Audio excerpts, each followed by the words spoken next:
What's up, Call of Duty fans? IHOLDSHIFT back with you, and I've got my own personal power rankings post-RosterMania, pre-Fort Worth. And again, later this week, I will be doing some more team-specific highlight videos on those players that were either dropped or added, and what I think about those teams more specifically. This is not exactly that platform that I want to use. Of course, I'll mention some of the things as far as why I think certain teams have gotten better or have gotten worse, but I will be spending more time on each individual team more specifically later this week. Also, with Fort Worth coming up this Friday, just a quick reminder that I will be doing recap videos after every single day of action.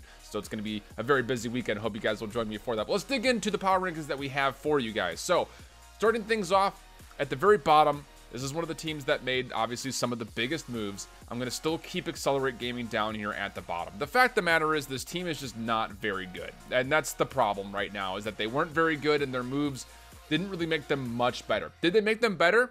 Potentially. But there's a lot of things to consider. So this team right now, as you see them, with where they were standing beforehand, they are the worst hardpoint team in the league, 1-12 in that category with a -91 differential. And again, some of the biggest problems came down to, you talked about obviously Fastball, his being dropped off for Robbie B. Now the roster consists of Jet Li, Brack, Skies, M. Ruiz, and Profizi. So M. Ruiz and Profizi are the two players that stayed with the team. Skies gets brought over from UYU, Jet Li and Brack over from Midnight. And my biggest thing about this roster is this does nothing for me in the AR game whatsoever, really. I mean, when it comes down to M. Ruiz and Skies, I don't think Skies was all that great to begin with at UYU. He was kind of very middle of the road, and you need someone to really kind of be an upstart performer if you want to have some success in the AR department. I just don't think Skies is that guy. M. Ruiz was okay, but on a very bad team, so will he get any better with this lineup? Hard to tell. My biggest thing with this roster change is how scary will Jet Li and Profizi be together with the combination of a very aggressive Maddox and Brack behind them. That could be the one kind of condition where they find their wins, especially on respawns, is that aggression, being able to win out, face out gunfights, which Profizi and Jet Li are very good at doing, and Brack as well with the Maddox can follow up aggressively. It just comes down to, can they fully lock in hard points when it comes to holding what they get on early rotations, and can they even break into points by themselves, considering that M. Ruiz and Skies has not really boasted the best of KD. So I had them still sitting at the 16 spot. Just above them, I do still have Denial here. They will drop away from the 14th spot to the 15th spot. I think this team is good. The biggest question mark comes down to how much better have the teams just above them gotten. Honestly, I favored the potential of the teams that are above this Denial squad, but it doesn't mean that I don't think Denial could be potentially a top 12 team. It's very possible that they could be, especially with some boot camp that they've done over abroad in the States here of getting ready for Fort Worth. The biggest thing is we just don't know the upward potential of this team. Yes, the win versus Splice was good, but that was a vulnerable Splice, but it's still a very surprising and good win. And then obviously the one versus Accelerate is kind of a throwaway because Accelerate was pretty trash in their final week. So it's hard to really tell how much better this team has gotten, but they have gotten better. It just comes down to how much this team has gotten better, and that's the biggest question. So in the 14th spot, this is a weird one, but I actually have Midnight Gaming here. Yes, they've dropped pretty far. I had them previously at the number 3 spot. Now they're all the way down to the number 14. That new roster will be consisting of Blast and Lacefield. Those were from G2. You also have Parasite to consider, as that's going to be mixed in with Llama God. And then Saints was also the earlier pickup for this team. And my biggest thing is, independently, you look at Parasite and Saints, they have, you know, experience with one another, so that duo could be pretty okay. Parasite, I think, is a top 5 AR in the game, at least when it comes to ICR specifically. And then for the G2 squad, I think Lacefield is a huge pickup, first and foremost. He was by far one of my top 3 free agents that were available, so picking him up is absolutely crucial. But Blast I was not super impressed with. And then Llama God, again, very middle of the road. My biggest question here is, can the IGL, whoever that will be, step up and get this team to perform together, because they have a lot of expectations. This was a team that was 9-1 in hardpoint and had pretty decent averages when it came to their 4-5 and their 4-3 in Search and Destroy and Control respectively. The biggest thing is I don't think this roster is nearly at the same level that the old one was at, and there's going to be a lot of synergy questions for me when it comes down to how fast can this team get to the level that they need to be performing at to be a contender at Fort Worth. My initial reaction is they're not going to be a major contender. They're in a very interesting pool as well, but it's another conversation for another video. The biggest thing is I just don't know if this team is going to be able to hold on to really anything above top 12 when it comes to this. I think there's a lot of really solid rosters coming through, and these moves, although they were the only moves that could be made, I think that the synergy is going to be the biggest question mark for this team as we go through. In the 13th spot, Evil Geniuses, I still have them locked in here. I think that this team made a good move finding Attach from FaZe. I guess it's technically on load, but you also drop away Facento, who was not performing above a 0.8 KD really anywhere. So Attach should be able to bring a lot to this team. The biggest concern is obviously the search and destroy. Their average there is terrible. They only average about 2 rounds per game. Obviously, they have not won a single search yet, but their control is also not super great. They actually average one of the lowest averages for them as well, as they sit at 1.71 rounds for them against the 2.57 that they give up and a 1-6 record in control. But their hard point has been actually pretty decent. They sit in the positive kind of area when it comes down to the differential. And this comes down to, can they get better in those more objective-based game types, which I think Attach will bring a lot to it, but even still, they still sit at the 13th spot. In the 12th spot, Reciprocity, I have actually jumping up pretty considerably. This is a flat-out upgrade, finding Dylan to sub in for Dens. It's going to bring a lot of face-up gunfight wins to this Reciprocity team, and Tommy has needed the help. And honestly, Tommy was one of those players that we thought was just going to be good, but not super great. He's been a superstar so far for Reciprocity, and not being able to get very much help from the front line saw gameplay from what was there with Dens and Zed. Now you're looking at Dylan and Zed, and there could be a lot of room for improvement here. I think if you're Reciprocity, you let Dylan just go right on forward, play the game the way he wants to, let the rest of the team respond, and they should be able to do better when it comes to not throwing 100-point leads or losing by 100 points on hard points. So this is a team that's already really good at search. They were 7-3 before. You don't anticipate that changing at all as far as that ratio goes. So this is actually my dark horse for a team to possibly make some big waves when it comes to Fort Worth. And the 11th spot, I'm still not sold on all this hype that everyone seems to be building on Luminosity. Yes, they had a 3-1 week 2, but those games were not exactly what I would call convincing by any stretch of the imagination. Yes, they took Jinji to 5, and that set was kind of all over the place. It was either they won the hard point or they lost the hard point. They didn't win any of the search and destroys, obviously, and then the control was super close. The Evil Geniuses set, they were held to under 100 points on one of the hard points. That's not what you want to see. They, in fact, lost both of those hard points in that best of 5. It just came down to the fact that they won the search and destroy and they won the control. This team, the only thing that I could really say that I'm really convinced by is the fact that they win control almost all the time. They do very, very well in control. They're 6-1 there. That's absolutely incredible. Best in the league by far. And one of my big pinnacles is that if you can win control, it puts your chances of winning sets that much higher. The biggest problem is that this team has not been super great when it comes to the hard point, and they have not been super great when it comes to the search. They've been very average in both of those, and that has to change. And honestly, I just think the teams that are listed above them have better SMG gameplay that'll get you those wins and when it comes to things like hardpoint and search when it gets down to the wire. So that's kind of why I still have them just outside the top 10. In my 10th spot, I have Enigma 6. They did make not really a full sell, but they did change out Cade for Chino when it comes to the roster change period. And this was a pretty inconsequential trade, for my opinion, so I don't have them moving anywhere. I don't think Chino really played all that well when it came down to the PLQ when he was the G2, and I don't see this being that much of an upgrade. It's kind of like looking at this as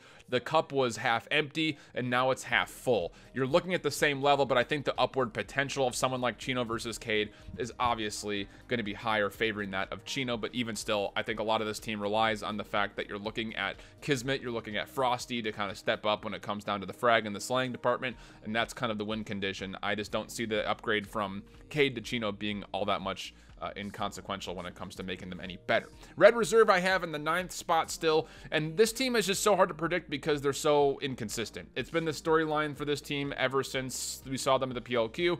It's going to continue to be the case, I think, at Fort Worth. It's going to be a very hard case to try to bet on this team if you're a betting person. It's going to be very, very difficult, I think, to figure out what exactly this team is going to bring to the table, because it just kind of seems like if they're hot, they're hot. If they're cold, they're cold. And there doesn't seem to be much in the room in between those two kind of polar opposites. So jumping to the top 8. In the 8th spot, I'm still going to let Team Envy retain their spot, even though we're catching some wind that Huke wanted to leave this team. Obviously, they were able to rein it back in. The thing is, this team is full of professionals. It just comes down to will Apathy actually perform, because that was the biggest concern for them throughout the first 2 weeks. He started performing the last week of Division B play, and that's when you saw them take a little bit of a run. They had only won 1 game up until that week, and they finish off 3-4. So not the worst case ever for Envy, but the biggest question mark just comes down to the sheer resiliency of this team. You know, they find themselves down very often. It just comes down to, will they be able to bounce back and actually perform at the level that they should, considering the names that are here. A little bit of a surprise here in the 7th spot. I have UYU a little bit higher up. And again, I think that the sell here between getting rid of Skies and finding BZ for as a substitute, but also on top of that, getting Parzelian, that's 2 strong AR players that will absolutely make this team more dominating than they currently are. And they're a good team. They were a good team, but this makes them a great team and a potential contender, I think. It just, for me, comes down to the big question mark up front. Knight and Proto have been the 2 question marks throughout, and it just comes down to, will they actually be able to find some synergy and play well together? Because Mayhem and Methods have been incredible, and fitting in Parzelian to that role will make that team even better, I think, just honestly. So I have this team being a contender come to Fort Worth. If they get some favorable lines and you are a betting person, I would definitely look for this team to beat just about everybody below them, which is why I have them in the 7th spot. In the 6th spot, I'm going to keep Splice here after their dramatic failing from week 2 of Division B play. My thing is, I think this team is still good, and I think that they can absolutely be a contender. It just comes down to, will they be able to find the composure to compete against the teams that are listed above them, which is why I had them solidly at 6. I don't think they're a top 5 team, at least after what we saw from week 2. Especially after seeing them lose their composure against teams like Heretics, United, and of course the big loss to Denial. It just comes down to, can this team, again, like Red Reserve, play consistently at a high level? That's my biggest worry and why I keep this team just barely outside the top 5.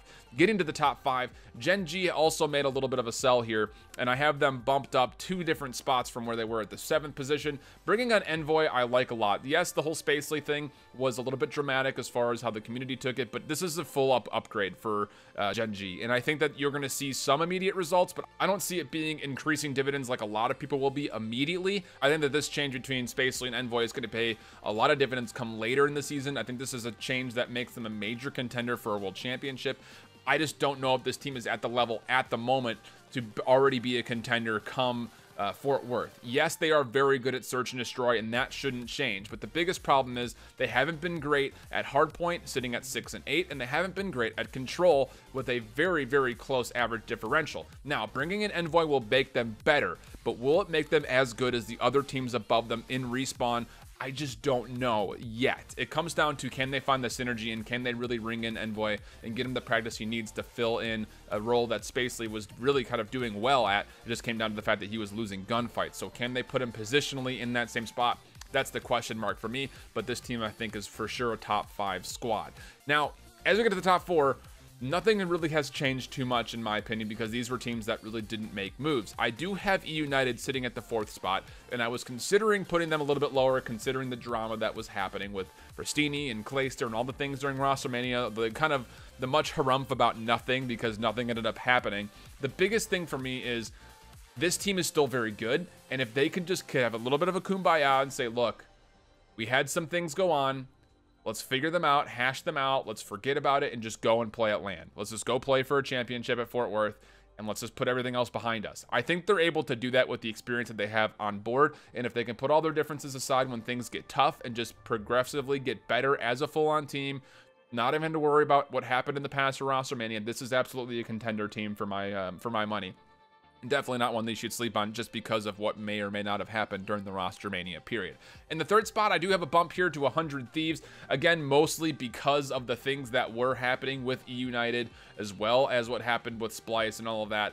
But I think generally speaking, it's going to be very difficult to deny this team. It just comes down for me of, will Enable and Kenny play at the same level in Fort Worth as they did during week 2 of Division B? Because let's be honest, they have not been the most consistent players yet. That was the first real showing of, yes, they can hold their own, and yes, this full team can play as that, a full team. It just comes down to, will they do it consistently throughout some long and grueling days? You're not just playing one match in the middle of the day now. You're waking up and playing 3, maybe 4 when it comes down to Saturday and Sunday. So you have to be ready to go. And for me, it comes down to which team will show up on that day. Because if they do show up, they're the same team that they were at week 2 of Division B. This team is a major contender. First time I've ever said that so far this season when it comes to power rankings. I still have Heretics at number 2. They were at the boot camp with Optic, or are at the boot camp for Optic, so they're going to get some great practice alongside of teams like 100 Thieves. So I think that you're going to take a look at Heretics and see them just get progressively better. They have a great coaching staff. They have really good heads on their shoulders, and I think that their slaying potential is absolutely there. They were ready for Splice, which is why they were able to beat them. They had themselves pre-figured out. They had a plan coming into it, and I think you're going to see that level of preparation really start to shine as they get into Fort Worth. So at the moment, I am all about Heretics. I'm so totally for it, and I think I'm probably going to get a little bit of hate for that, but I think it's hard to deny that this is a top 2 team, and that leaves only one up top, and it's Optic. The thing is, yes, we haven't seen Dashy play at LAN since Vegas. We haven't seen Dashy really play at all since Vegas, outside of scrims, which are argumentatively not that important because you're working on things, you're practicing things. It is what it is. The fact of the matter is, this is the best team on paper, this is the best team in practice, and I think that it's going to be kind of hard to persuade me otherwise that this isn't going to be the best team at Fort Worth. I see them coming away with the second championship in 2 events for this game title in specific. They will have a lot more contest, I will say, than they did at Vegas. I think just about anybody in the top 8 can give Optic a run for their money, where previously it was just the United and Splice that gave them a little bit of hardships. I think you're going to see a lot more teams give Optic a run for their money. The thing about it is I still think that this team is ahead of the game, and I think that their synergy's on a whole nother level, so I have them still up top at number 1.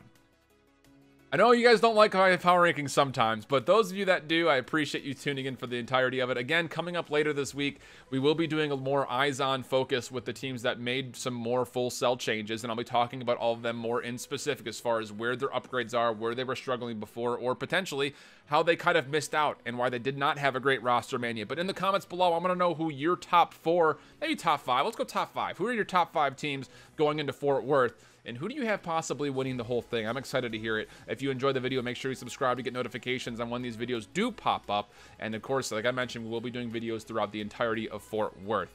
So hopefully we'll catch you guys around for those. Until next time, though, hope you keep pulling it down. Later, bye-bye.